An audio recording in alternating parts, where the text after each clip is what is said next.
부엌사연 구독자 여러분, 오늘도 이렇게 인사드릴 수 있어 참 반갑습니다. 저는 58 정순현이라고 해요. 내년이면 59이고 이제 환갑을 코앞에 두고 있습니다. 세월이 참 빠르죠. 요즘은 거울 볼 때마다 이 사람은 누군가 싶을 때가 많아요. 그리고 올해도 어김없이 김장철이 돌아왔습니다. 배추값은 오르락 내리락하고 날씨도 들쑥날쑥하네요. 그래도 김치를 담그긴 해야죠. 저희 부부 먹고 자식들 나눠줄 만큼만 담그면 됩니다. 딱 10포기 정도, 그 정도면 충분합니다.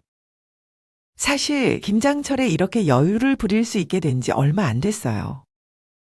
불과 몇 년 전까지만 해도 저는 김장으로 전쟁을 치르던 며느리였습니다. 환갑이 코앞인데도 그 지긋지긋한 김치 때문에 평생 고생했죠.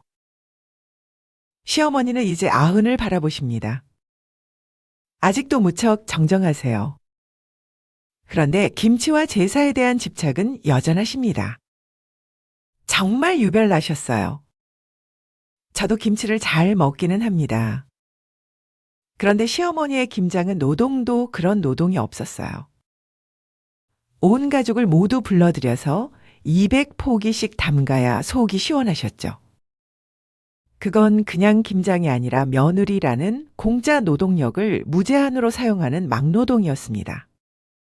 저도 나이를 많이 먹었지만 정말이지 옛날 어르신들은 왜 그렇게 김치에 집착하실까요?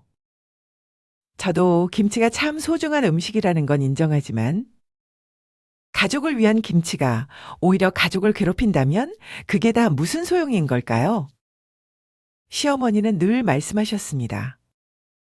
나이가 들면 너도 다 알게 될 거다. 하지만 58이 된 지금도 저는 모르겠습니다. 제가 배운 건 딱 하나예요. 오랜 전통이라고 모두 좋은 것도 아니라는 것.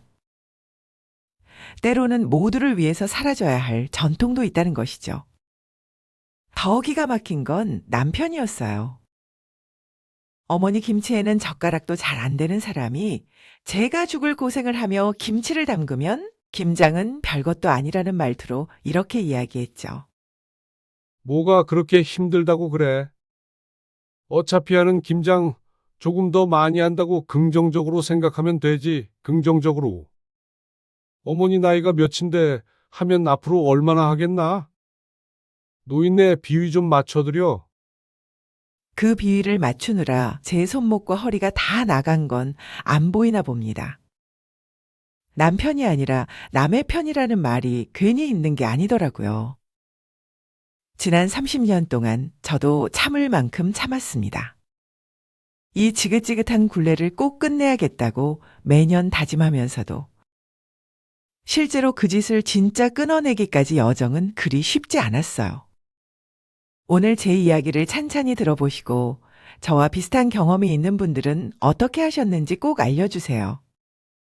그럼 제 지긋지긋했던 첫 김장 이야기를 꺼내볼게요. 모든 시작은 30년 전, 결혼한 지 1년도 안 된 늦가을이었습니다. 11월의 어느 날, 시어머니에게서 전화가 왔습니다. 다음 주에 김장을 하러 시골로 내려오라시더군요. 원래 시댁 집안은 온 식구가 다 모여서 김장을 한다면서. 남편은 아들만 넷인 집의 둘째였습니다. 위로 큰 동서 한 분, 아래로 작은 동서 한 명. 그땐 막내 도련님은 아직 결혼 전이었어요. 그때만 해도 저는 김장이라는 단어의 무게를 몰랐습니다. 친정에서도 김장을 하긴 했지만 가족끼리 먹을 정도였어요. 해봤자 20포기, 많아야 그 정도였죠. 아버지가 겉절이를 좋아하셔서 그때그때 해먹는 김치가 더 익숙했거든요. 그래서 친정에서 살 때는 김장이 그리 싫지 않았습니다. 솔직히 김치를 좋아하는 편이라 오히려 기대도 됐어요. 하지만 결혼 직후에 시작된 김장지옥은 제 인생의 판도를 바꿔놓았습니다. 처음 시댁으로 김장하러 내려가던 날이 아직도 생생합니다. 시골로 내려가는 차 안에서 남편에게 물었어요. 원래 김장은 이렇게 온 가족이 다 모여서 해? 응, 원래 그래. 우리 집 전통이야. 그러면 좀 많이 하시겠네? 남편은 믿을 수 없을 만큼 태연하게 말했습니다. 우리 집은 온 식구가 다 모여서 원래 좀 크게 해. 그냥 일종의 명절 같은 거라고 생각하면 돼. 명절이라는 말에 순간 불길한 예감이 들었어요. 그래도 1년에 한 번이라 생각하며 스스로를 달랬습니다. 금요일에 연차까지 내고 가길래 솔직히 이렇게 생각했어요. 가서 다 함께 김장김치랑 수육 삶아 먹고 좀 쉬다 오겠지? 하지만 그건 제 착각이었습니다. 시댁의 김장은 명절보다 훨씬 더 빡셌어요. 시댁 마당에 들어서는 순간 저는 눈앞에 있는 광경을 보고 입이 떡 벌어졌습니다. 처음엔 진짜 잘못 본 줄 알았어요. 마당 한켠에 잔뜩 쌓인 산을 보았거든요. 그건 바로 배추로 쌓인 산이었죠. 100포기, 아니 200포기도 좋게 넘는 양이었어요. 아무리 식구가 많다 해도 고작 시댁 식구들 뿐인데 그 많은 배추를 다 어쩌자는 건지. 설마 저 배추를 모두 김치로 담는 건 아니겠지? 저는 믿을 수 없다는 표정으로 시어머니를 바라보며 물었습니다. 어머님, 설마 이걸 다 하시는 거예요? 그럼 당연하지. 우리 식구들 먹을 거 하고 큰 집이랑 작은 집에도 갖다 줘야 해. 이 정도는 해야 1년을 넉넉하게 먹을 것 아니냐? 어머니의 말을 듣는 순간 깨달았습니다. 이건 가족 행사가 아니라 납품이었어요. 며느리들은 김치를 손쉽게 만들어내는 공짜 노동력일 뿐이었습니다. 어머님이 손가락으로 가리킨 곳에 걸려있는 건 흔하게 볼 수 있는 천으로 만든 앞치마가 아니었습니다. 가락동에 있는 수산시장이나 김치공장에서나 볼 법한 파란색 코팅 앞치마가 걸려 있었어요. 그런 앞치마가 미리 준비되어 있다는 것만 봐도 앞날이 빤히 보였습니다. 그걸 입는 순간 저는 며느리가 아니라 인력이 되었어요. 그럼 저는 뭐 하면 될까요? 고무장갑 끼고 일단 배추부터 다듬자. 그 한마디로 전투가 시작됐습니다. 큰 동서와 작은 동서, 그리고 저와 감독관이신 시어머니까지 여자 넷이서 그 산더미 같은 배추에 달려들었습니다. 남자들은 힘쓰는 일이라고 대야를 옮겼지만 젖은 배추 수십 포기를 나르는 건 결국 며느리의 몫이었죠. 눈앞이 아찔했습니다. 금요일에 연차까지 내고 온 이유가 정말로 이틀 동안 꽉 찬 김장을 하기 위해서였다니. 연애할 때 남편이 김장하러 간다고 하면 저는 그게 가정적인 남자라 그런 줄 알았죠. 이젠 그 실체를 똑똑하게 합니다. 그건 가정적인 게 아니라 오히려 무기력한 어떤 것에 가까웠어요. 본인이 직접 김장을 하는 건 아니니까. 그저 왔다 갔다 하면서 얼굴이나 비치는 거 말이에요. 어머니의 매서운 지적은 김장하는 내내 쉴 틈이 없었습니다. 그렇게 대충 하면 어떡해. 배춧잎 사이사이를 깨끗하게 씻어라. 아니, 배추 밑동을 그렇게 깊게 자르면 안 돼. 뿌리만 적당히 잘라내야지. 양념에 들어갈 채소는 왜 이렇게 크게 썰어? 작게, 아니 너무 작다. 중간으로. 아니, 더 작게. 하루 종일 이런저런 지시를 듣다 보면 뭘 어떻게 하라는 건지도 헷갈렸습니다. 그날따라 바람은 또 얼마나 차갑던지. 얼음장 같은 찬물에 손을 담그는데 고무장갑을 꼈는데도 손가락이 꽁꽁 얼었습니다. 허리를 펼 시간도 당연히 없었지요. 무거운 젖은 배추를 들었다 놨다 하는 것만으로도 허리가 끊어질 것 같았어요. 배추를 절여놓고 나면 또 양념 만들 준비를 해야 했습니다. 저 엄청난 배추만큼이나 산더미처럼 쌓인 채소들을 썰고 또 썰고 무슨 공장 하나를 차린 기분이었죠. 다음 날은 버무리기였습니다. 꼭두 새벽부터 일어나 찹쌀죽을 끓이고 사과와 배를 갈고 마늘과 생강을 다지고 생굴을 씻어 양념을 만들었어요. 동서들과 함께 쪼그려 앉아 몇 시간 동안 버무리고 또 버무렸습니다. 하지만 200포기가 넘는 배추는 아무리 달려들어도 끝이 보이지 않았습니다. 빨리 먹을 김치는 이 양념을 넉넉하게 넣고 생굴도 함께 비비고, 오래 보관할 김치는 저 양념으로 조금씩만 비벼서 여기가 시댁인지 김치 공장인지 구분이 되지 않을 정도였어요.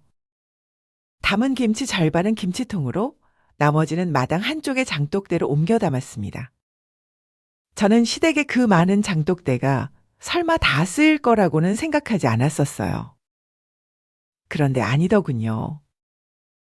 하나도 빠짐없이 다 채웠습니다. 나 이런 장독대에 김치 넣는 건 처음 봐. 그런 말이 절로 나왔습니다. 금요일 점심부터 토요일 늦은 저녁까지. 배추 나르고 양념 만들고 김치통을 나르고 장독대에 붓고 나니 허리를 펴고 제대로 서 있을 힘조차 없었습니다.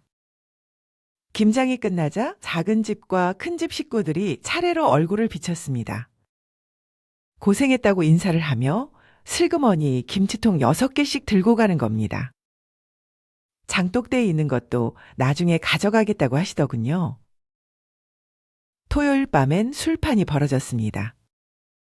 삶은 돼지고기에 김장김치 한 접시, 그리고 소주와 막걸리.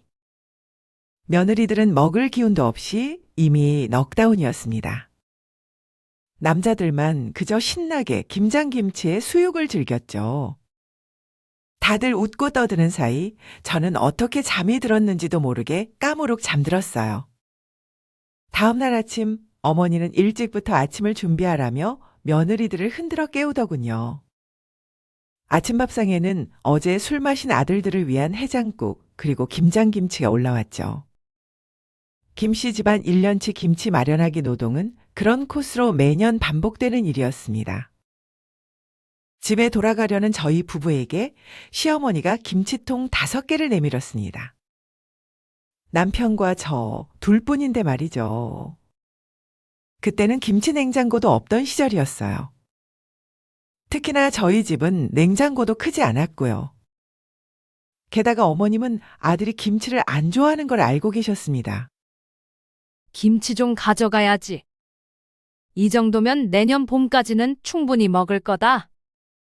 일단 이것만 가져가고 다 먹으면 묵은지 또 가지러 와. 어머님 너무 많아요. 저희 2사람만 먹는데. 저희는 2통만 주세요. 베란다에 두고 익혀서 찌개 끓여 먹으면 돼. 너희 집에서 밥 안 해 먹니?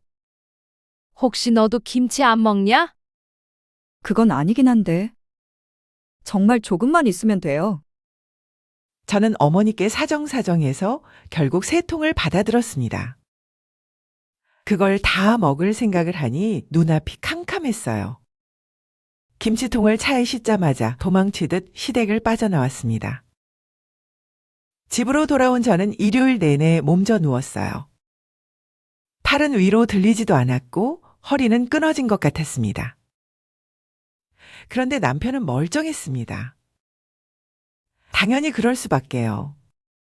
대부분의 일은 며느리들이 했으니까요. 남편은 제게 괜찮냐고 물었습니다. 저는 남편에게 따지듯이 되물었죠. 왜 이렇게 엄청난 일을 미리 말해주지 않은 거야? 남편은 어깨를 으쓱하더니 태연하게 대답했습니다. 김장 크게 한다고 말했잖아. 저는 손가락이 퉁퉁 부어서 구부리기도 힘들었는데 남편은 꼭 남의 일 이야기하듯 하는 거예요. 제가 속으로 얼마나 황당하고 화가 치밀어 올랐는지 모릅니다. 남의 속도 모른 채 남편은 심지어 이런 소리까지 하더군요. 매년 해야 하는데 한 번 했다고 이렇게 알아누워서 어떡하냐? 그 말을 듣는 순간 숨이 꽉 막혔어요. 남편에게 김장은 당연한 연례 행사였지만 저에게는 고문이나 다름없었습니다. 그런데 지금 돌이켜보면 그나마 그 해가 가장 쉬운 해였어요. 그땐 그냥 뭣도 모르고 내려가서 이틀 고생하고 끝이었거든요. 진짜 지옥은 그 다음부터였습니다. 시댁 김장이 어떤 일인지 알아버렸던 저는 김장에 대한 스트레스가 극심해졌습니다. 김장할 때가 다가오면 가슴이 답답하고 잠이 오지 않는 거죠. 어쩌다 식당에 가서도 김치를 보면 마음이 심란하고 기분이 우울해질 지경이었어요. 뉴스에서 김장 이야기라도 나오면 채널을 돌려버렸습니다. 배추라면은 정말 꼴도 보기 싫었거든요. 저는 남편에게 하소연이라도 해보려 했어요. 하지만 돌아오는 말은 늘 같았습니다. 여보, 나 김장철 다가오니까 벌써부터 가슴이 답답해. 그리고 요즘 허리도 너무 아프고. 올해는 정말 못 가겠어. 또 그 소리야? 1년에 한 번인데 좀 참아. 남들 다 하는 거 왜 이렇게 유난이야? 참는 게 문제가 아니잖아. 김장하고 오면 내가 며칠을 알아눕는지 당신 뻔히 알면서. 나이든 우리 어머니도 아시잖아. 당신만 힘들어? 어머님은 감동만 하시잖아. 일은 다 우리 며느리들이 하지. 당신은 대야만 몇 번 나르고 저녁에 술이나 마시는데 뭘 알겠어. 아니, 형수님은 아무 말 안 하잖아. 재수 씨도 매번 같이 하고. 올해부터는 막내 재수 씨까지 같이 오니까 더 나을 거 아니야. 왜 매번 당신만 그렇게 유난이야? 아니, 며느리들이 이 집 김장하려고 다들 결혼한 줄 알아? 내가 유난이라고? 형님도 집에서 무슨 말을 하실지 당신이 어떻게 알아? 나도 시댁에서는 그냥 참고 하는 거지. 누가 당연히 하는 일이라고 생각하면서 이 고생을 하겠어? 아직 시작도 안 했는데 벌써부터 앓는 소리 좀 그만해. 듣는 사람 피곤하게. 그 대화가 끝난 뒤엔 아무 말도 할 수 없었습니다. 싸움도 말이 통하는 상대여야 하는 거죠. 아예 제 입장을 이해할 생각도 없는 남편과의 대화는 매번 시간 낭비로 끝날 뿐이었습니다. 그렇게 김장 가지고 싸우며 산 세월이 어느덧 10년이 훌쩍 지났습니다. 제가 40을 앞두고 있을 무렵이었어요. 주말 아침에 시어머니가 전화를 하시더니 폭탄 선언을 하셨죠. 올해부터는 배추랑 무를 직접 키워서 김장하겠다고요. 처음에 듣고는 농담인 줄 알았습니다. 저는 애써 웃으며 여쭸어요. 어머님이 직접 농사를 지으신다고요? 그랬더니 단호하게 말씀하시더군요. 사 먹는 배추는 비싸기만 하지 영맛이 없어. 이럴 거면 차라리 좋은 종자 사다가 직접 키우는 게 낫겠다. 우리가 김장 때 배추가 좀 많이 필요하니? 그 말 한마디에 가슴이 철렁 내려앉았습니다. 그땐 시아버님이 편찮으셔서 거동도 불편하셨거든요. 그렇다면 누가 농사를 짓겠어요? 답은 정해져 있었죠. 시댁에서 마음껏 부리는 큰 동서, 작은 동서와 막내 동서, 그리고 저까지. 이 며느리들이 농사를 짓게 될 거였죠. 시어머니는 집에서 50m 떨어진 200평 밭을 얻었다며 자랑하듯 말했습니다. 옆집이 농사를 안 지어서 마침 비었다더라. 땅도 평평하고 물도 잘 빠지는데 배추 키우기 아주 제격인 밭이야. 땅 넉 달만 온 식구가 다 같이 고생해서 키우면 김장할 때 돈도 많이 아끼고 김치도 맛있고. 얼마나 좋겠니?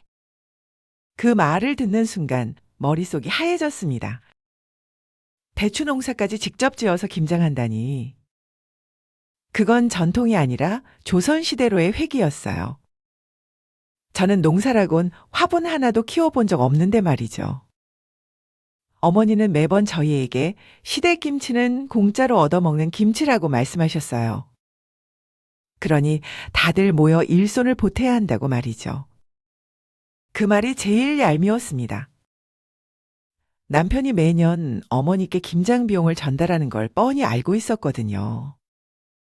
노동은 노동대로 하고 김치값은 또 각자 내는 꼴이었죠. 그런데 김치는 또 시어머니의 가족 댁으로 몽땅 분배되었고요. 참 기가 막힐 노릇 아닌가요? 심지어 더 억울한 건 따로 있었어요. 솔직히 말해서 저는 시어머니 김치를 잘 못 먹었습니다. 제 입맛에는 너무 짜고 젓갈 냄새가 강했거든요.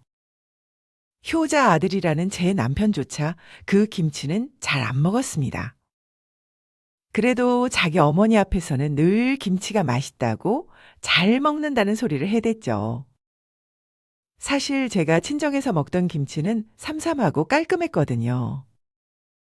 시댁 김치는 냄새부터 부담스러웠습니다. 그 고생해서 만든 김치를 매년 받아오지만 결국 김치냉장고 구석에 처박히기 일쑤였어요. 새 김치를 받아오려면 작년 김치를 버려야 했습니다. 한 통 그대로 남은 김치를 통째로 음식물 쓰레기 봉투에 쏟을 때마다 한숨이 절로 나왔습니다. 죄스러움과 짜증, 그리고 억울함이 한꺼번에 올라왔어요. 남편도 다 알았습니다. 근데 어머니한테는 한마디도 못했죠. 제가 차라리 김치도 먹지 말고 가지도 말자고 소리치면 남편은 꼭 이렇게 말했죠. 당신만 힘들어? 나도 힘들어. 그런데 어떻게 어머니가 꼭 그렇게 해야 된다잖아. 그럼 어쩔 수 없는 거지. 뭘 계속 그렇게 이야기를 해? 어머니가 꼭 해야 한다면 어쩔 수 없는 거 알죠. 그런데 왜 늘 여자가 그걸 감당해야 할까요? 저는 작년에 받아온 김치도 거의 그대로 다 남아있다고 따졌습니다. 그랬더니 남편은 그냥 고개를 돌리더군요. 대꾸할 가치도 없다는 듯이 말이에요. 그 해부터 김장은 계절을 통째로 쓰는 프로젝트가 되어버렸습니다. 8월부터 모종 심으러 오라는 호출이 시작됐고 그 뜨거운 여름 날씨에 밥 갈러 오라, 물 주러 오라, 약 치러 오라. 주말마다 시골로 불려갔습니다. 떼약볕 아래서 허리를 굽히며 배추밭을 매다가 문득 그런 생각이 들었어요. 내가 지금 뭘 하고 있는 걸까? 김치라도 잘 먹으면 억울하진 않을 텐데. 그마저도 아니니까 더 허무했죠. 그렇게 다시 10년이 넘는 세월이 흘렀습니다. 제 삶은 그놈의 김장에 저당 잡혀 있었어요. 1년 내내 김치 때문에 스트레스가 쌓였습니다. 명절보다 훨씬 더 지독했죠. 김장철만 다가오면 남편과 이혼 소리가 나올 만큼 싸웠습니다. 이제 남편도 더는 1년에 한 번이니 참으라는 소리를 못했습니다. 왜냐하면 배추를 키우고 나서부터는 몇 달 동안 쉴 틈 없이 김치에 시달렸거든요. 그도 지친 게 보였습니다. 저는 매년 이제는 정말 김장 못한다고 히스테리를 부렸습니다. 남편도 그놈의 김장 지긋지긋하다는 말을 입에 달고 살았어요. 그러면 저는 남편에게 소리쳤죠. 그렇게 지긋지긋하면 당신이 좀 얘기해 보라고요. 김장하는 양이라도 좀 줄여보자고 말이에요. 도대체 어머니가 그렇게 김장을 해서 식구 중에 좋은 사람이 누구냐며 울분을 터뜨렸죠. 제가 소리치면 남편은 늘 대답하지 않았고 등을 돌리며 앉고 말았습니다. 제 외침은 언제나 남편의 등 뒤에서 공허하게 흩어질 뿐이었어요. 그러던 어느 날 저녁, 어머니에게서 전화가 걸려왔습니다. 나다. 이번 김장 때 너 수연이랑 성훈이도 같이 데려와라. 애들이요? 걔네 독립해서 따로 살아요. 안 그래도 각자 학교 다니고 직장 다니느라 정신없는데. 젊은 애들이 벌써부터 무슨 김장을. 직장 다닌다고 밥도 안 먹고 사냐? 와서 김장 좀 돕고 김치도 2통씩 챙겨주면 좋지. 특히 수연이는 이제 배워야 돼. 아무래도 여자애잖아. 그래서 말인데 걔들 줄 것까지 해서 올해는 김장을 좀 더 많이 해야겠어. 어머님, 지금보다 더 하신다고요? 애들은 김치 그렇게 많이 못 먹어요. 그리고 저희도 이제 김치 양을 좀 줄여야 할 것 같아요. 정말이에요. 어머니 제발요. 뭐? 아니, 가족이 다 김치를 왜 안 먹어? 애들이 딱 널 닮아가지고. 어렸을 때부터 억지로라도 먹였어야지. 세상에 김치도 안 먹는 놈들이 어디 있어? 김치를 먹어야 건강한 거야. 어머니, 저희도 자꾸 김치가 남아요. 수연 아빠도 그렇게 많이 못 먹는다니까요. 작년에 주신 것도 아직. 아이고, 시끄럽다. 그러니까 가지고 가서 부지런히 먹으라니까. 너희 맨날 집에서 밥 안 해 먹고 몽땅 사 먹냐? 아직 우리 집 창고에 김치 잔뜩 있어. 부지런히 먹고 더 가져가야 할 판에. 모자란 것보다는 100배, 1000배 낫지. 딸칵 전화는 일방적으로 끊겼습니다. 줄여달라 했더니 오히려 늘려야겠다며 호통치는 시어머니. 제 말은 들리지도 않았던 겁니다. 전화를 끊고 멍하니 서 있는데 남편은 옆에서 TV만 뚫어져라 쳐다보고 있었습니다. 입을 꾹 다문 채 아무 말도 안 했죠. 김장철마다 저희 집만 이런 게 아니었습니다. 큰 동서, 작은 동서, 막내 동서, 다들 나름대로의 방법으로 끙끙 앓으며 죽는 소리를 했어요. 심지어 큰 동서는 김치를 좋아하는 편인데도 요즘 어머님 김치 맛이 예전 같지 않다며 재작년부터는 거의 다 버렸다고 비밀스럽게 털어놓더군요. 게다가 어머니가 말씀하시는 그 창고가 또 대단합니다. 한 4, 5년 전쯤 그렇게 많은 장독대를 가지고 계시면서도 김치 넣을 때가 부족하다고 하셨습니다. 그러면서 시어머니가 마당 한쪽에 시멘트로 토구를 짓자고 했어요. 김치를 토굴에 보관해야 맛이 제대로 깊어진다면서요. 그 말에 자식들이 1년 내내 들볶였습니다. 결국 돈을 모아 그 저장 창고를 지었는데 김치 무덤이 따로 없었어요. 저는 그 토구를 볼 때마다 속이 쓰렸습니다. 남편도 다른 형제들도 어머니의 그 고집을 꺾을 사람이 없었어요. 무슨 효심이 그렇게들 대단한지. 모두 짜디 짠 김치를 밥 위에 가득 올려 먹으면서 연신 맛있다는 말을 반복했죠. 막 담근 김치가 아직 독해서 다들 한껏 먹고 난 후에는 속이 쓰리다고 난리면서 말이에요. 아무도 이 상황을 바꾸고 싶어 하는 것 같지 않았습니다. 이 김장지옥에서 벗어나고 싶은 건 저 하나뿐인 것 같았어요. 그러다 결국 다음에 제 몸이 먼저 무너졌습니다. 평소에도 허리가 좋지 않았는데 계단에서 넘어지는 바람에 결국 디스크가 터지고 말았죠. 당분간 집중적인 치료와 휴식이 필요했습니다.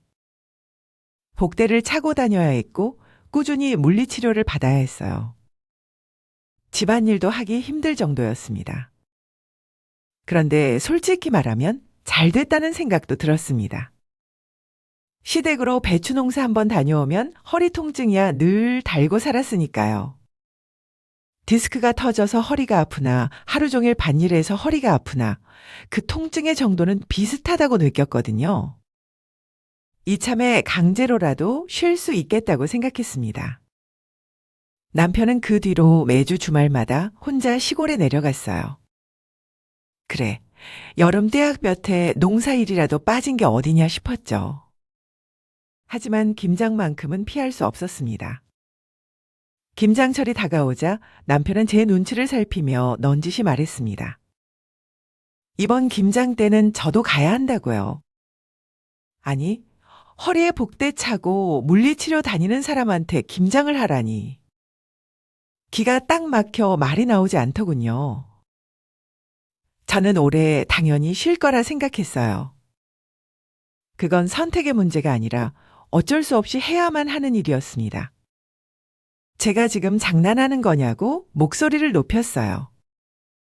하지만 남편의 난감한 표정을 보니 진담이었습니다.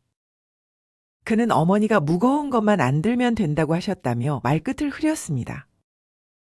어머니가 어쩌고 하는 그 변명이 제일 듣기 싫었어요. 평생 어머니가 이러니까 저러니까 해서 끌려다니는 꼴이었습니다. 자기 마누라 몸이 박살나도 상관도 없었죠. 제 남편은 여전히 남의 편일 뿐이었습니다. 며칠 후 시어머니가 직접 전화를 걸어오셨습니다. 수연애미야, 네가 안 오면 다들 얼마나 힘들겠냐? 어머님, 저 지금 허리 때문에 걷는 것도 힘들어요. 집안일도 못하는데 김장을 어떻게 해요? 이번에 허리 잘못되면 저 정말 큰일 나요. 나도 아파.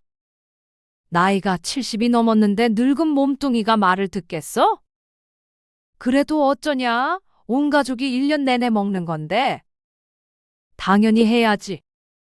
저 지금 쪼그려 앉지도 못해요. 정일손이 필요하시면 대신 수연 아빠 시키세요. 그 사람 김치 잘 비벼요. 아이고, 걔가 뭘 할 줄 안다고 그래.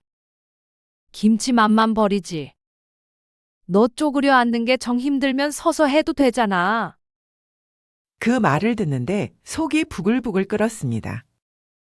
이제 그만 다 때려치우라고 소리치고 싶었어요. 하지만 효자 남편을 둔 죄로 그 한마디도 못했습니다. 그날 저녁 남편은 제 눈치를 보며 말했습니다. 수연 엄마, 이번 한 번만 그냥 가자. 어머니가 저렇게 말씀하시잖아. 당신 안 가면 다른 가족들 얼굴을 내가 어떻게 봐. 뭘 봐줘? 당신이 가서 못한다고 말을 좀 하라고. 말 못하는 병이라도 걸렸어? 아니면 내 허리가 아주 망가져야 속이 시원하겠어? 힘들겠지만 이번만 좀 잘 넘기자. 내년에는 꼭 말할게. 진짜야. 진짜야? 그럼 진짜야. 앞으로는 내가 절임 배추 사서 하자고 꼭 말씀드릴게. 내가 약속할게. 절임 배추? 그래, 절임 배추. 요즘 마트에도 널렸잖아. 남편의 말을 듣고 저는 겨우 마음을 눌렀습니다. 그 절임 배추라는 약속 하나만 믿고 말이에요. 저는 남편이 아닌 그 절임 배추라는 약속 하나를 믿고 지옥 같은 시골집으로 향했습니다. 도착하자마자 시어머니의 호통이 날아들었습니다. 애미야, 그렇게 굼떠서야 오늘 해치기 전에 다 끝나겠냐? 어머님, 제가 허리가 아파서요. 여기 허리 안 아픈 사람이 어딨다고 그래? 허리를 아주 못 쓰는 것도 아닌데 뭘 그렇게 징징거려? 70이 넘은 내가 하리?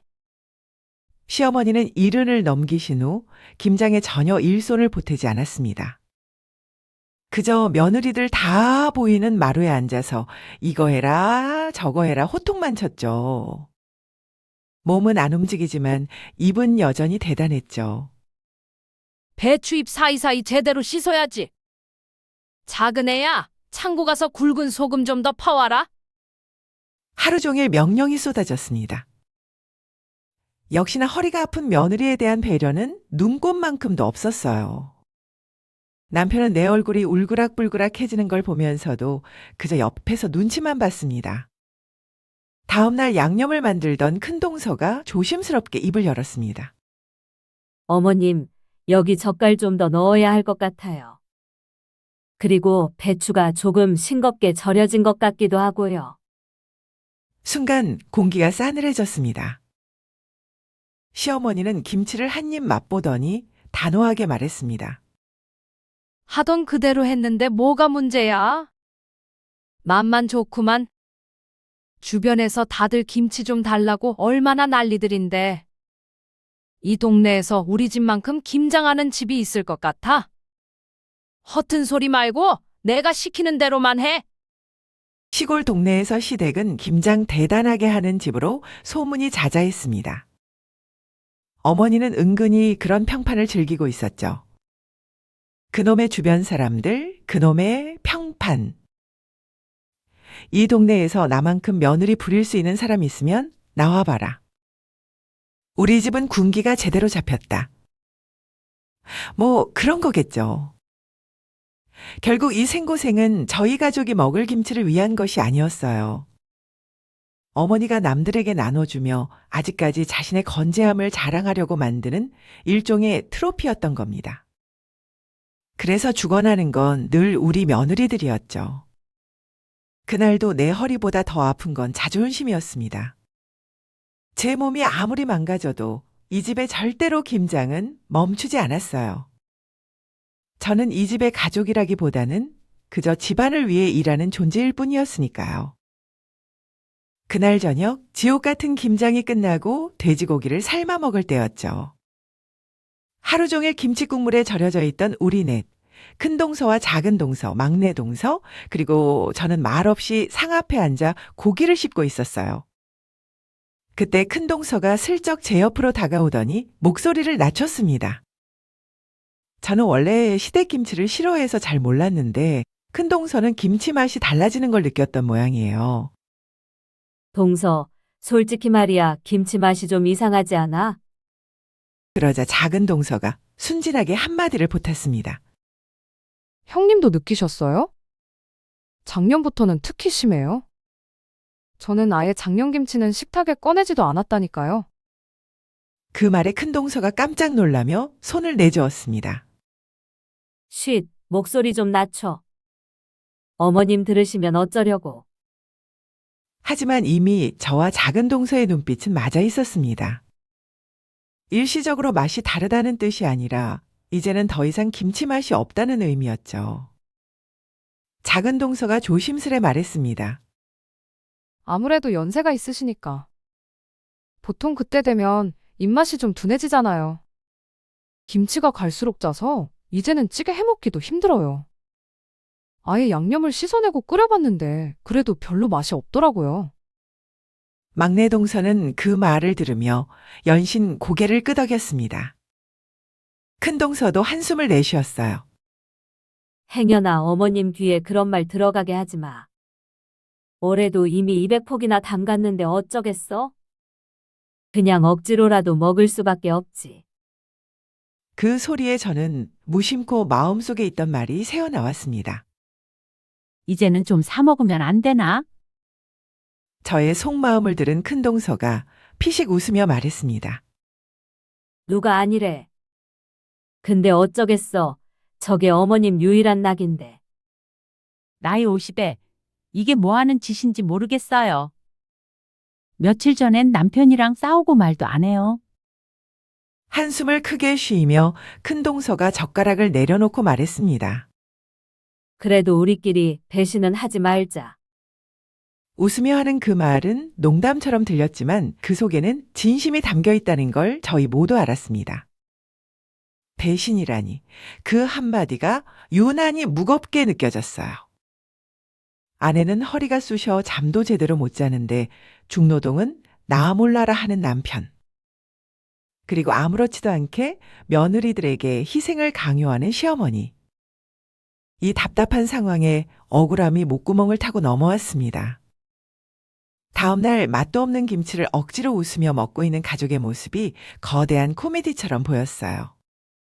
그날 밤 동서들과 함께했던 김치 맛에 대한 이야기는 허공에 흩어지는 무의미한 이야기일 뿐이었습니다. 속으로는 100번, 1000번 공감했지만 결국 다들 시어머니 앞에서는 순한 양이 될 걸 알고 있었으니까요.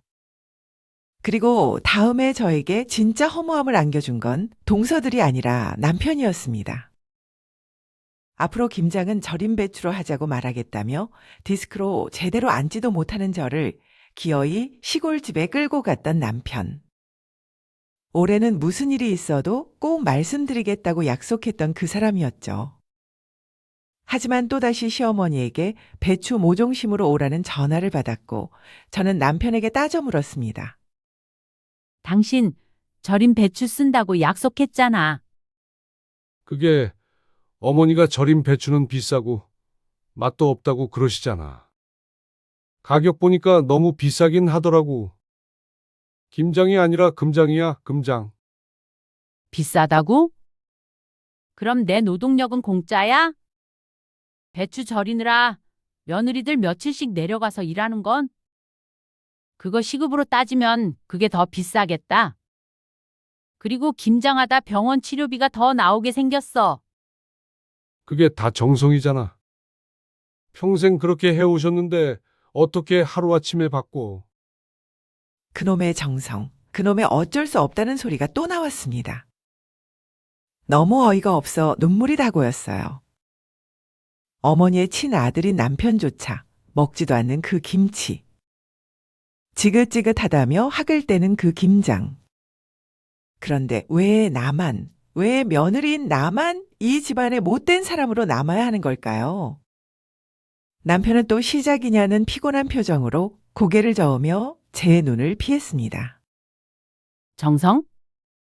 그 대단한 정성 들여서 뭐해? 지금 김치 냉장고에 썩어가는 거 몰라?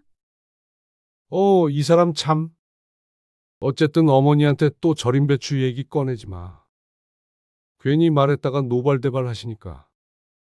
일하는 건 난데 말도 못해? 당신 불만 많은 건 알겠는데 그래도 남편 집인데. 당신이 집안 며느리로서 전통을 좀 존중해주면 안 돼? 그놈의 집안 전통은 왜 며느리만 개고생하면서 지키는데? 며느리들만 한다니 우리도 하잖아. 그냥 효도한다고 생각해. 앞으로 몇 년이나 남았다고 그래. 저번에 어머님 편찮으셔서 이제 김장 못할 거라고 당신이 그랬잖아. 근데 봐. 이제 팔순이신데 손가락 하나 까딱 안 하시고 며느리들 부려 먹으면서 계속 그 짓을 하고 계시는 거. 뭐 그 짓 부려먹는다고? 당신 아무리 그래도 그렇지 어떻게 그렇게 말하냐? 저는 우라통이 터져 소리를 버럭 지르고 말았습니다. 당신은 맨날 어머님 편이지? 내 몸이 부서지든 말든 상관없는 거야? 기어이 내 허리를 수술하게 만들고 싶어? 쉬엄쉬엄 하면 되잖아. 절인 배추도 싫다. 김장 양을 줄이는 것도 싫다. 뭘 어떻게 쉬엄쉬엄 해? 결국 무조건 어머님 하자는 대로 하라는 소리잖아. 그만하자. 당신 그렇게 효자하고 싶으면 당신이 다 해. 배추 심는 것부터 김치 담그는 것까지. 아니, 오늘따라 왜 이렇게 예민하게 굴어? 나이가 50이 넘었는데. 아직까지 시집에 불려가서 김장한다면 며칠 동안 중노동하는 며느리가 요즘 세상에 어디 있냐고. 요즘 이러면 이혼당해. 알기는 알아? 뭐, 이혼? 당신 진짜 말이면 단 줄 알아? 당신이야말로 우리 친정 행사에 그렇게 발벗고 나선 적 단 한 번이라도 있어? 결국 대화는 파국으로 치달았습니다. 그 싸움 이후로 저는 며칠 동안 남편과 말을 하지 않았어요. 밥상도 차리지 않았고 그냥 없는 사람 취급을 했습니다. 지금 이 마당에 남편이 뭐가 무섭다고 눈치를 보겠나요? 일주일도 넘게 제대로 밥도 못 먹고 눈치만 보던 남편은 결국 먼저 뱉기를 들었습니다. 미안해. 내가 생각이 짧았어. 어머니한테 올해는 양이라도 줄이자고 꼭 말할게. 그 다음에 차츰 줄여서 김장 없애자. 앞으로 1, 2년만 고생해줘. 김장하는 거 솔직히 백포기도 많아. 다들 김치가 남아도는데 왜 그렇게 고집 부리시는 거야? 큰 집도 더 이상 김치 안 가져가신 지 몇 년 됐잖아. 그동안 김치를 가장 많이 가져가던 큰 집마저 식구가 줄었다며 앞으로 김치를 받지 않겠다고 선언한 뒤였습니다. 작은 집은 그보다 더 먼저 김치를 끊었고요. 재작년부터 김치를 가져가는 사람은 남편 형제들 뿐이었죠. 그런데도 시어머니는 여전히 200포기를 고집하셨습니다. 그건 김치가 아니라 시어머니의 아집이었고 며느리들의 피눈물이었습니다. 어머니는 동네방네에 김장김치를 나눠준다고 하셨지만 요즘 세상에 남의 집 김치 반기는 사람이 어디 있어요? 이 모든 건 음식이 아니라 어머니의 만족과 과시를 위한 거대한 쇼였습니다. 그나마 몸이라도 덜 힘들었다면 저도 어머님을 위해서 효보 흉내를 냈을지도 몰라요. 하지만 제 허리가, 제 손목과 손가락 마디마디가 비명을 지르고 있었습니다. 내 건강까지 잃어가면서 효자 남편의 뒤치다꺼리를 할 수는 없었어요. 저는 남편에게 이번에는 정말로 약속을 지키겠다는 다짐을 받았습니다. 그리고 시간이 흘러 드디어 끔찍한 김장철이 다가왔습니다. 지난 김장 때 서로 배신은 하지 말자는 동서들의 말은 유리처럼 쉽게 깨지는 나약한 다짐일 뿐이더군요. 더 이상 버티지 못하고 탈출하는 사람이 생기기 시작했어요. 며느리들 사이의 유대감에도 금이 가기 시작했죠. 김장 하루 전날 불길한 전화가 걸려왔습니다. 바로 작은 동서였어요. 작은 동서는 죄송하지만 내일 못 갈 것 같다고 말했습니다. 제가 왜 그러냐고 묻자 동서는 시숙과 김장 때문에 대판 싸웠다고 했습니다. 놀랍지도 않은 사실이었죠. 동서는 작년 김치를 다 버리다가 이제는 좀 때려치우자고 더 이상 김장은 절대 못한다고 난리를 쳤다고 했습니다. 그래서 시숙도 그러자고 했고 지금은 큰딸이랑 여행을 와버렸다고 말했죠. 저는 할 말을 잃었습니다. 그 심정 제가 왜 모르겠습니까? 저도 수십 수백 번을 겪은 일이었으니까요. 하지만 작은 동서가 빠지면 백폭이라도 그 일은 고스란히 남은 새 며느리의 몫이 됩니다. 동서는 다시 한번 죄송하다며 솔직히 이 정도 했으면 할 만큼 했다고 생각하니 형님도 힘들면 그냥 들이받으라고 했습니다. 저는 그저 모르겠다는 말밖에 나오지 않았어요. 전화를 끊고 한참을 멍한 표정으로 앉아 있었습니다. 작은 동서 입장이 이해가 되면서도 원망스러웠어요. 마치 배신을 당한 기분이었죠. 아니, 어쩌면 진작에 나도 저렇게 했어야 했는지 모릅니다. 하지만 당장 김장이 내일이었습니다. 이제 와서 안 가겠다고 버티면 앞으로 큰 동서와 막내 동서 얼굴을 어떻게 보겠어요. 그리고 다음 날 아침 남편과 함께 시골로 내려가는 차 안에서 이번에는 큰 동서에게서 전화가 왔습니다. 동서, 출발했어? 그 다급한 한마디에 심장이 바닥으로 떨어지는 기분이었습니다. 작은 동서는 이번에 못 온다며? 네, 그렇다고 하더라고요. 저희는 지금 가고 있어요. 근데 어쩐 일이세요? 그게 말이야. 우리 손녀딸 은영이 있잖아. 애가 어젯밤부터 아주 토하고 난리가 났어. 지금 열이 펄펄 끓는데 봐줄 사람이 나밖에 없어서. 저는 허탈함에 맥이 탁 풀리고 말았습니다. 물론 사실이라면 어쩔 수 없는 일이었죠. 하지만 서로 배신하지 말자던 큰 동서가 작은 동서가 안 온다는 말을 듣고 이렇게 똑같이 빠진다고 하니 너무 속이 보였습니다. 애가 아프니까 어떡해. 어머님한테는 말씀드렸는데 뭐 노발대발하시지. 근데 방법이 없잖아. 미안해, 동서. 미안하다는 그 한마디가 참 공허했습니다. 거기에 대고 제가 뭐라고 하겠어요.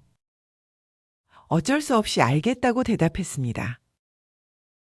동서들을 원망해서 뭐 하겠습니까? 우리 모두 이 지긋지긋한 김장의 피해자들인걸요. 저는 전화를 끊고 남편을 쳐다봤습니다. 뭐야? 형수도 못 온대? 남편이 큰 시숙에게 전화를 걸었습니다. 그리고 큰 시숙의 통화는 더 어처구니가 없었어요. 본인이 아픈 것도 아닌데 아내가 못 가니 본인도 안 오겠답니다. 어차피 일은 아내가 다 하니 자기는 쓸모가 없다는 뜻일까요? 우리끼리 해? 그럼 어떡해? 이제 와서 차를 돌릴 수도 없고. 그리고 우리마저 안 가면 어머니 혼자 어떻게 하라는 거야? 남편도 이 상황이 짜증이 났는지 목소리가 날카로워졌습니다. 그 짜증의 대상이 원인을 제공한 시어머니가 아니라 이 상황 자체 혹은 저라는 것이 절망스러울 뿐이었죠. 우리는 그렇게 지옥을 향해 말없이 달려갔습니다. 시골집 마당에 도착하자마자 막내 동서가 망연자실한 표정으로 서 있었어요. 자세히 보니 눈이 새빨간 게 한바탕 눈물이라도 쏟은 얼굴이었죠. 막내 시숙은 아내랑 크게 싸웠는지 집에서는 보이지도 않았습니다. 저와 막내 동서, 그리고 남편. 이렇게 딱 세 사람이 마당에 덩그러니 서 있었죠. 어머니는 심기가 불편한 얼굴로 불호령을 내리며 걸어 나오셨습니다. 괘씸한 것들! 그 분노보다 더 나를 얼어붙게 한 건 그 뒤에 펼쳐진 광경이었습니다. 마당에는 배추가 여전히 산처럼 쌓여 있었습니다. 작년과 똑같은 250포기. 저는 천천히 고개를 돌려 남편을 쳐다봤습니다. 그는 슬그머니 제 시선을 피할 뿐이었어요. 양을 줄이겠다던 약속. 디스크가 심한 제 허리를 붙잡고 이번이 정말 마지막이라던 그 말. 역시나 이번에도 약속은 허무하게 깨져버렸습니다. 지난번 배추 뽑을 때 허리가 아파오지 못한 나를 그는 완벽히 속였던 겁니다. 이거 다 해야 해. 부지런히 해야겠다. 어머님, 이걸 어떻게 저희끼리 다 해요? 저희라고 제가 말을 하면서도 헛웃음이 나왔습니다. 어머니는 감독관이고 남편은 대하 몇 번 나르는 신용만 할 게 뻔했습니다. 실질적인 노동력은 저와 막내 동서 단 둘뿐이었어요. 왜 못해? 부지런히 하면 되지. 옛날에는 4명이면 300포기도 담았어. 어머님, 이거 절반, 아니, 100포기면 충분하잖아요. 매번 남아서 처치곤란인데 왜 이렇게 많이 하시는 거예요? 처치곤란이라니. 너나 안 먹지? 담가두면 다 먹는다. 도대체 누가 다 먹는다는 걸까요? 매달 어머니가 김치 좀 가져가라고 성하셔서 모두들 마지못해 받아가는 거였습니다. 시누이조차 김치 좀 그만 달라고 하소연하는 걸 내가 몇 번이나 들었는데 어머니는 진짜 모르시는 걸까요? 아니면 모르는 척하는 걸까요? 얼른 배추 씻어. 어머님, 저희 이제 정말 절인 배추 써요. 발만 동동 구르는 막내 동서를 보며 더는 물러설 수 없다는 생각이 들었습니다. 원하는 사람도 없는데 돈 쏟아붓고 노동력 쏟아붓고 이 어리석은 일을 언제까지 반복해야 하나? 또 그 얘기야? 너 그게 얼마나 비싼 줄이나 알아? 그리고 그 배추를 공장에서 절이는데 거기에 무슨 약을 쳤을 줄 누가 알아? 그런 거 먹으면 큰일 나는 거다. 남편이 시어머니의 언성이 높아지자 안절부절 못하며 저를 말렸습니다. 역시나 이번에도 그는 내 편이 아니었어요. 이 순간에도 그는 저보다 어머니의 눈치를 보고 있었습니다. 여보, 내가 많이 할게. 얼른 시작하자. 시간 없잖아. 아니, 어머님. 며느리 잡을 일 있으세요? 뭐야? 다들 힘들어서 오지도 않고 먹지도 않잖아요. 도대체 왜 이러세요? 너는 집안 수십 년 전통을 며느리가 힘들다고 그만두냐? 다들 맛있다고 하는데 네가 한번 말해봐라. 어머니가 남편을 돌아보며 물었습니다.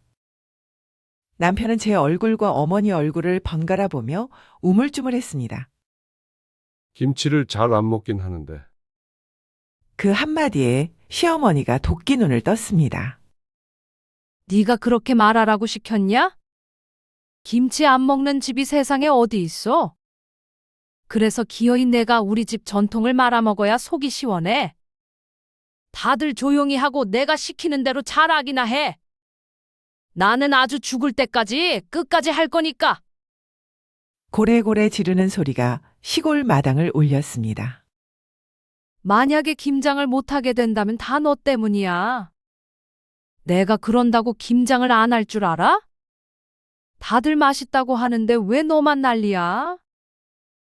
어머니의 불호령에 찔끔한 효자 아들은 금세 백기를 들었습니다. 아이고, 어머니, 알겠어요. 그냥 해본 소리예요. 다들 안 오고 저희끼리 하려니까 집사람이 겁을 먹었나 봐요. 제 남편은 저 남의 편은 결국 아내의 건강이 아닌 어머니의 심기를 택했습니다. 그는 저를 방패 삼아 싹싹 빌었죠. 겁을 먹었다는 그 말에 피가 거꾸로 솟을 지경이었지만 이미 내 편은 아무도 없었습니다. 겁먹을 게 뭐가 있어. 다 내가 시키는 대로만 하면 되는데. 그렇죠. 네. 남편이 저를 향해 눈치를 줬습니다. 제발 좀 긁어부스럼 만들지 말고 시키는 대로 해. 그 신경질적인 눈빛을 보는 순간 저는 모든 걸 포기했습니다.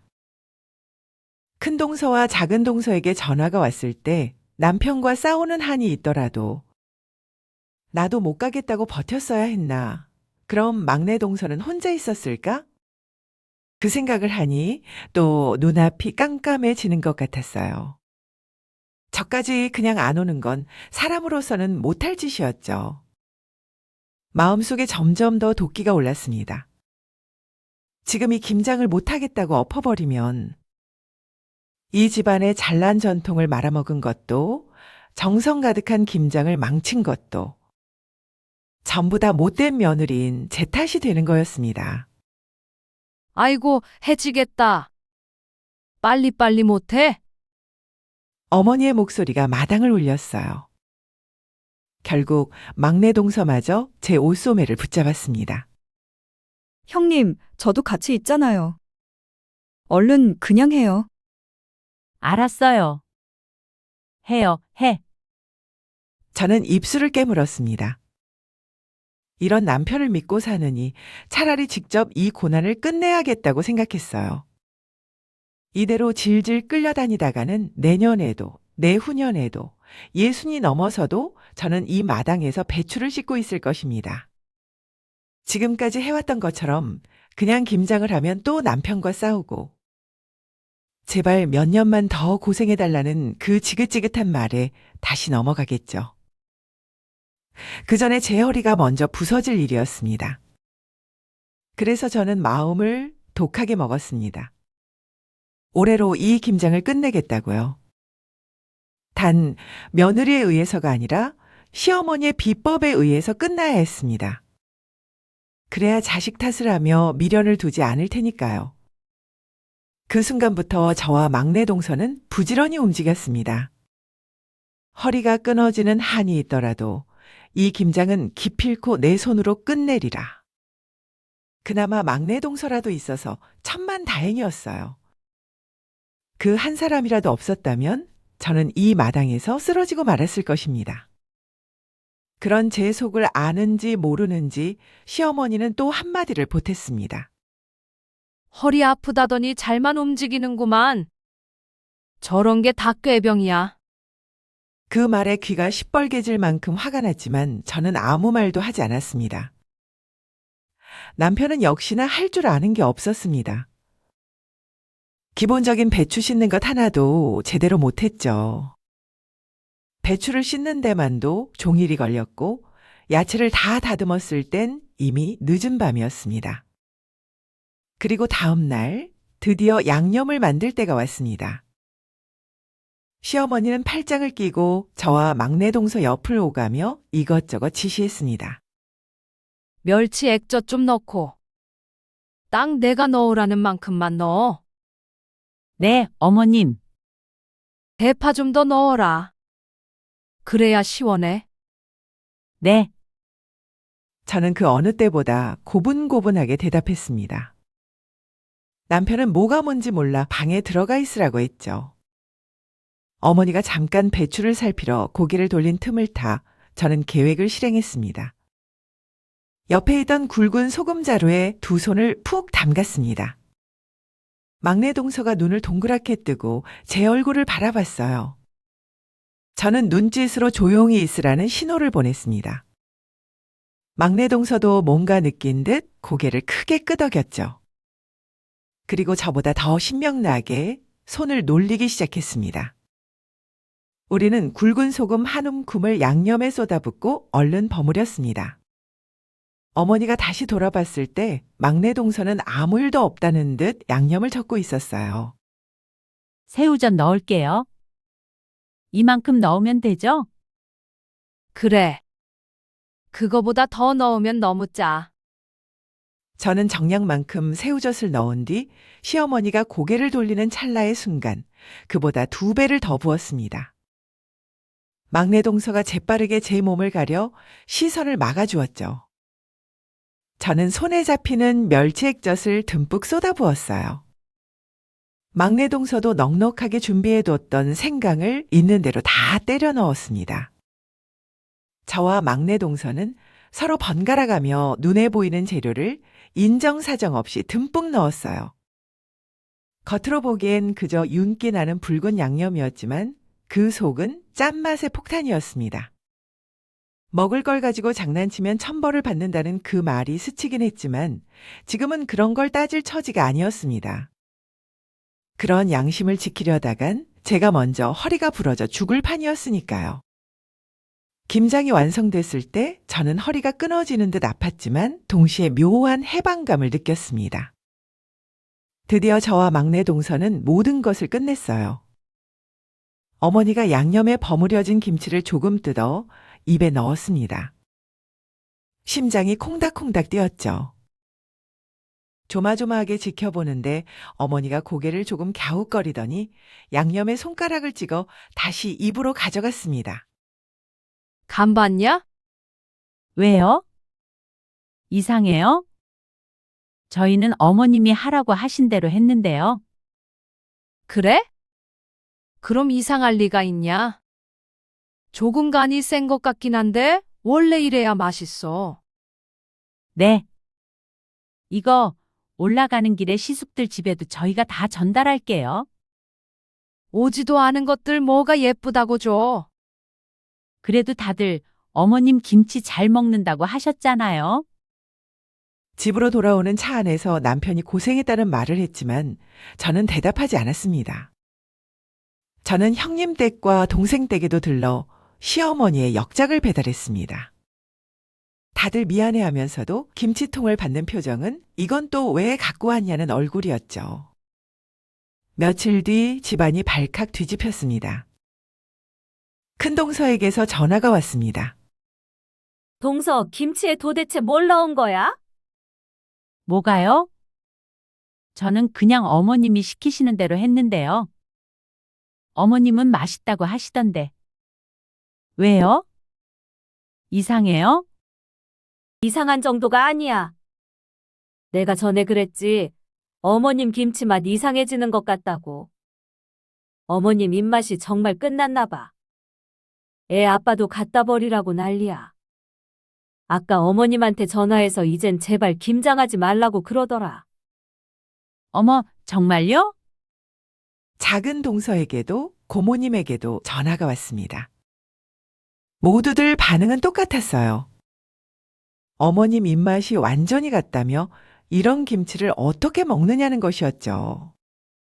결국 30년 넘게 효자 노릇을 하던 아들들마저 등을 돌렸습니다. 집안이 뒤집혔지만 이번 김장할 때 맛도 안 본 제 남편만 어리둥절해하며 물었습니다. 김치 맛이 어떻길래 그러냐고요. 저는 시치미를 뚝 떼고 그 문제의 김치를 한 조각 꺼내 남편 입에 넣어주었습니다. 그리고 모른다는 듯 어머님이 시키는 대로만 했을 뿐인데 얼마나 이상하냐고 되물었어요. 남편은 김치를 씹었습니다. 그리고 잠시 후 얼굴이 경악으로 일그러지더니 그대로 싱크대에 뱉어버렸어요. 이게 뭐야? 너무 짜고 비린내도 심하고. 이게 사람 먹을 거야? 남편은 화가 나 있었습니다. 1년 내내 배추 농사에 불려갔던 게 억울했던 모양이었습니다. 고생해서 키운 배추로 나온 결과가 결국 이런 쓰레기였으니까요. 저는 김치를 한 입 먹어보고 태연하게 말했습니다. 어머, 정말이네? 다 버려야겠다. 이건 못 쓰겠네. 처음에는 잠깐 죄책감이 스쳤지만 곧 30년 묵은 체증이 내려가는 시원함이 밀려왔습니다. 이렇게 하지 않으면 내년에도 그 다음 해에도 이 지긋지긋한 행사는 반복될 거라는 걸 알고 있었습니다. 저 우유부단한 남자들이 어머니의 고집을 꺾을 방법은 이것뿐이었으니까요. 그리고 마침내 어머니에게서 전화가 왔습니다. 너 도대체 양념에다 뭘 넣은 거니? 옆집에서도 쫓아왔어. 뭘 넣긴요? 당연히 어머님이 넣으라고 하신 대로 넣었죠. 어머님도 바로 옆에서 다 보셨잖아요. 직접 간도 보시고 이 정도 짜야 맛있다고 분명히 그렇게 말하셨는데. 기억나시죠? 어머니는 아무 말도 하지 못했습니다. 제 말이 사실이었으니까요. 모든 건 어머니의 철저한 감독 아래에서 이루어진 일이었습니다. 아니, 그땐 괜찮은 것 같았는데. 이대로는 안 되겠다. 배추 사다가 다시 해야겠다. 네? 김장을 다시 하신다고요? 그러면 어떻게 하냐? 식구들 먹을 김치 없는데 어떻게 1년을 보내? 바로 그때 옆에서 듣고 있던 남편이 제 손에서 전화기를 빼앗아 들었습니다. 어머니, 이참에 김장 그만하세요. 남편이 어머니에게 그렇게 단호하게 말하는 건 처음이었습니다. 1년 동안 농사지은 배추가 전부 못 쓰게 됐잖아요. 나이 드셔서 입맛이 변했나 보죠. 이번에 저희끼리 얼마나 힘들었는데 어떻게 또 김장하겠다는 말씀을 하세요? 남편은 단단히 화가 난 것 같았습니다. 하긴 남자 여럿이 하던 일을 혼자 했으니 본인도 지옥을 맛봤겠죠. 너까지 어떻게 그런 말을 하냐? 형님도 그만하자고 그랬다면서요. 다들 힘들어서 핑계대고 오지도 않는데 자식들 말 좀 들으세요. 어머니 이제 80이에요. 이제 그만할 때도 됐어요. 요즘 어떤 집이 그렇게 다 같이 모여서 김장해요. 다들 사 먹거나 각자 조금씩 하지. 저는 남편을 바라봤습니다. 그동안 그렇게 말 한번 해보라고 닥달을 해도 말 한마디 제대로 못하더니 이번 김치를 맛보고 나서 충격을 적잖게 받은 모양이었죠. 기어이 이렇게 일이 터져야 움직이는 사람이구나. 그렇게 생각한 순간 웃음이 나올 뻔했습니다. 시어머니는 자식들의 반란에 충격을 받은 듯 했지만 저는 알 수 있었습니다. 내년부터는 배추 농사도 지긋지긋한 김장도 없을 거라는 걸요. 당연히 며느리들은 모두 환호했습니다. 어머님 입맛이 가셔서 어쩌냐며 안타까워하는 척 했지만 그 속에는 해방의 기쁨이 숨겨져 있었습니다. 비밀을 함께 나눈 막내 동서와 저는 둘만 있을 때는 가끔 배꼽을 잡고 이야기를 나누곤 합니다. 남편 역시도 후련해 보였어요. 더 이상 그 뜨거운 떼약볕 아래에서 농사짓지 않아도 되니 말이죠. 음식을 망쳤다는 죄책감 물론 있었습니다. 하지만 그건 30년 넘게 이어진 고통을 끝내기 위한 저 혼자만의 감정으로 묻어두기로 했습니다. 버려질 김치보다 제 허리와 마음이 더 소중하니까요. 여러분, 이렇게 말도 많고 탈도 많았던 저의 30년 김장 전쟁은 드디어 끝이 났습니다. 결국 어머님은 자식들의 반대에 밀려 김장을 포기하셨고 큰형님이 소개한 김치집에서 사다 드시는 것 같아요. 제가 음식을 가지고 장난친 건 잘못된 일이죠. 하지만 30년 동안 제 몸이 망가지는 걸 알면서도 방관한 남편과 며느리의 고통을 전통이라 부르며 외면했던 시어머니는 과연 잘못이 없었을까요? 구독자 여러분은 제 행동을 어떻게 보시나요? 제가 너무 심했나요? 아니면 오죽했으면 그랬을까 싶으신가요? 혹시 저처럼 시댁의 일방적인 관행 때문에 고통받고 계신 분이 있다면, 아니면 저와 다르게 지혜롭게 이겨내신 분이 있다면 꼭 댓글로 남겨주세요. 여러분의 이야기가 저에게 큰 위로와 힘이 될 겁니다. 지금까지 저의 긴 이야기를 끝까지 들어주셔서 감사합니다. 항상 건강하시고 행복하세요.